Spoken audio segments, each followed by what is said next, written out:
I have a friend from high school who has a teenage daughter that recently started having fainting spells.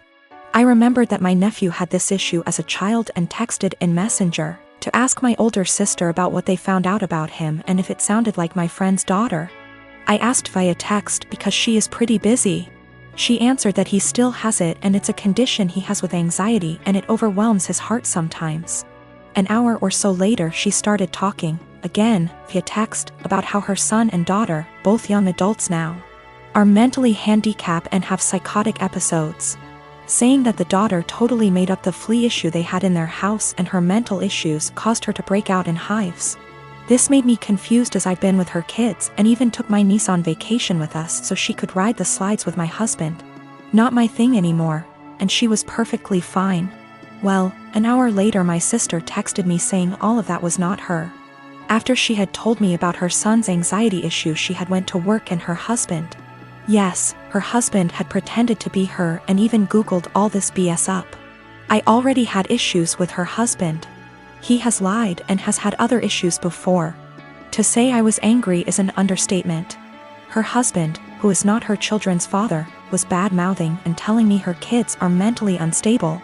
Carl already has a past of being like this to her kids and my sister went along with it. I told her, that was it. I'm done.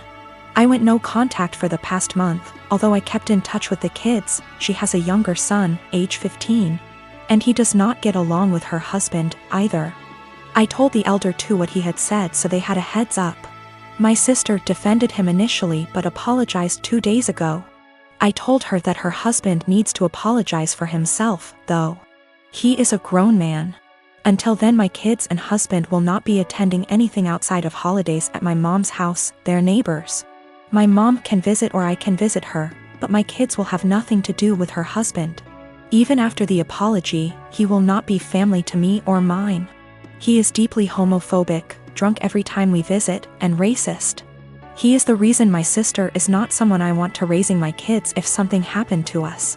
My mom told me I should let it go, because family, but my husband backs me 100%. He claims he thought I knew it was him because they share a FB account. He was looking at other women's accounts and talking to them. So my sister insisted they share an account so he would not do that. Even if it were him not pretending to be my sister, he was spreading lies about two people I care for deeply. I manage a team of employees in a very specialized industry. The employees are hired on 2-year contracts that are mostly automatically renewed. Salaries are fixed for the duration of the contract but raises are negotiated at time of renewal. There are no non-competes. I have one employee, Sarah, who requested a meeting with me last week to discuss a possible raise. I informed her that it is a little early as her contract won't expire until Jan, and I would be happy to discuss it in November. She told me she would like to discuss it now as her current salary does not reflect the amount of work she is doing. So I set up a meeting with her on Friday and told her I will hear her out. To her credit, she gave well-thought-out presentation listing the average salary in her field, the extra responsibilities she had to take on, and the extra revenue she was able to generate, etc. In the end, she asked for a 19% raise to stay on.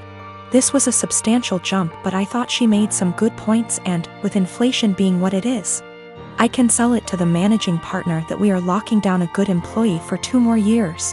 After the presentation, I told her I will just approve the raise and talk to the managing partner about starting her new contract early. Since the only things we are changing are the salary numbers, we can have the new contract ready for her to sign by Tuesday.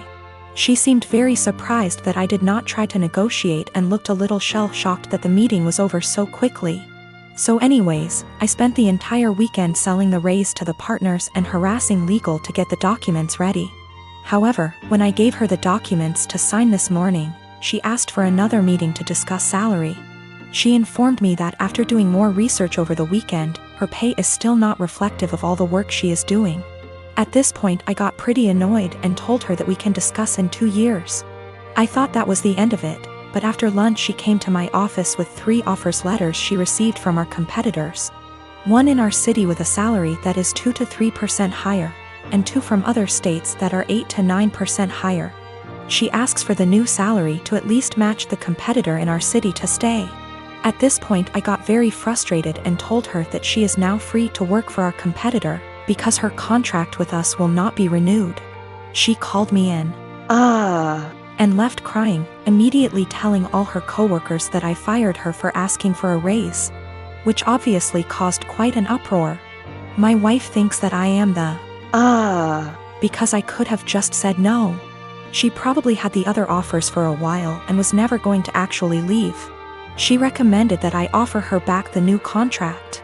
Anyways, I am contemplating going back to the office tomorrow and offering Sarah her new contract again. But I just felt like the relationship between us is ruined after this whole situation.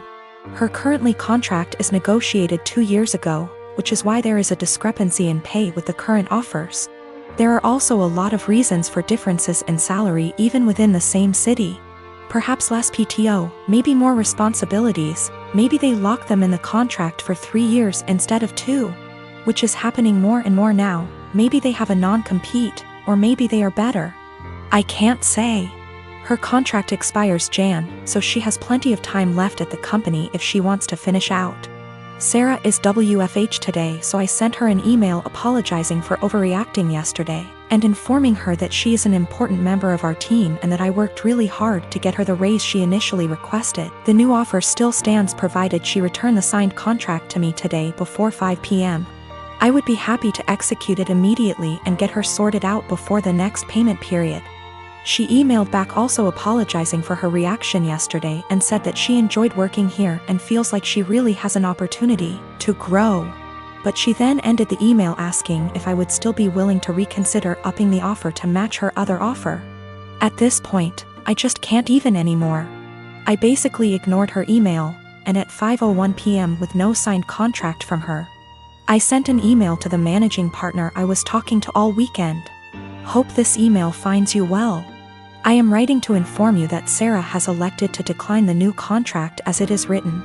She has informed me that she received an offer from our competitor with a salary of XXX. I have attached a scanned document of the offer letter with this email for your convenience. She has requested that we match that salary to retain her services as our current offer is insufficient. As of right now, her contract expires January 22nd. Please advise on the next steps.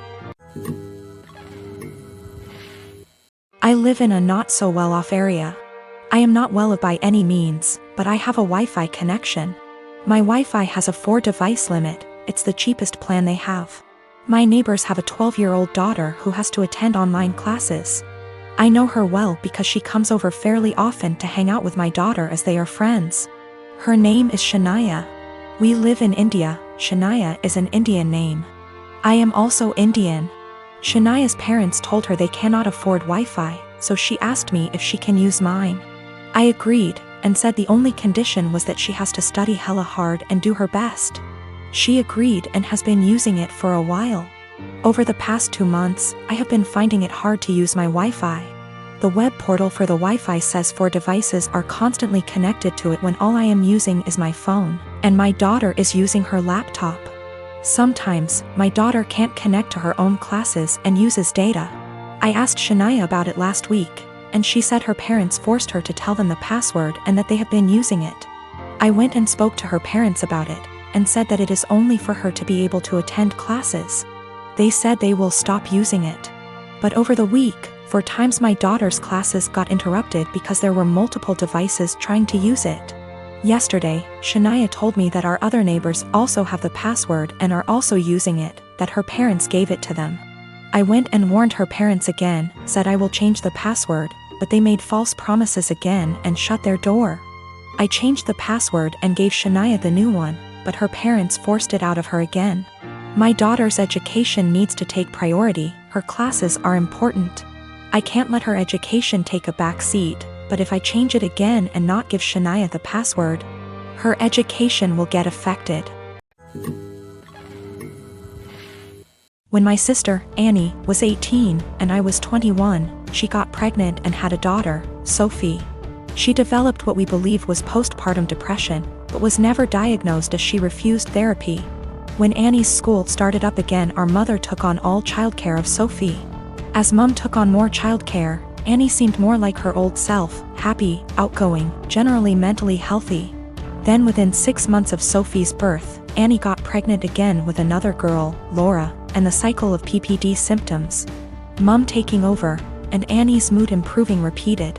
When Laura was 2 and Sophie was 3, Annie decided to move out of our parents' home, alone, and said she wanted our parents to adopt/raise her daughters. They said no. Annie said she couldn't take care of the girls as she had her own life and being a parent made her miserable.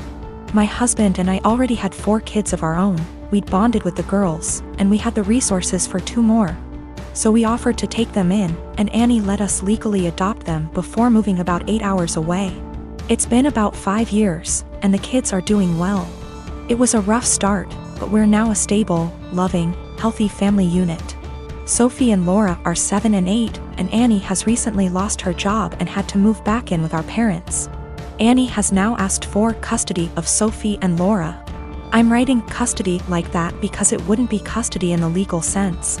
As she willingly surrendered all legal rights to the girls and can't get them back, we checked with a lawyer. However, Annie wants the girls to live with her.